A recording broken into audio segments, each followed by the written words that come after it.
You have a great illustration of about a man going through files. Can you give us that?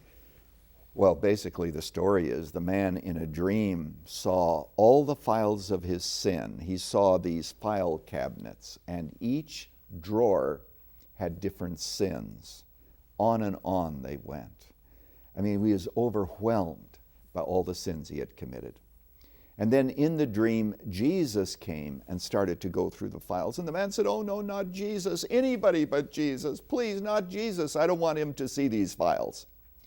But Jesus went through file by file, hundreds of index cards with this man's sin. And on each, he wrote canceled, and he wrote it with his own blood.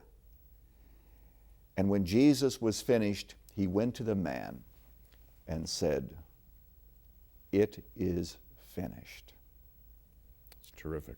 Isn't that wonderful? Terrific. And I say to those today struggling with guilt, if you receive Jesus, it is finished.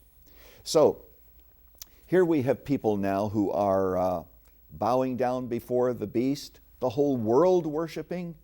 A remnant doesn't. They overcame him by the blood of the Lamb, by the word of their testimony. In other words, they discovered that in giving their testimony there was strength also, and there's no doubt that the believers actually stood together during this period of time. You know, it's been shown that those who are going through persecution, those who are imprisoned and so forth, they can endure the faith more easily if they know that other people are praying for them. And they go through an experience like that with the church of God. You know, maybe I'm speaking to somebody and you are so downhearted, going through so many trials that you even can't manage the future. You need other believers. Sometimes life is so dark we can't even believe for ourselves. Other people have to believe for us. And then it says, neither did they count their life even unto death. In other words, what they said is, there are some things that are more important in life than living.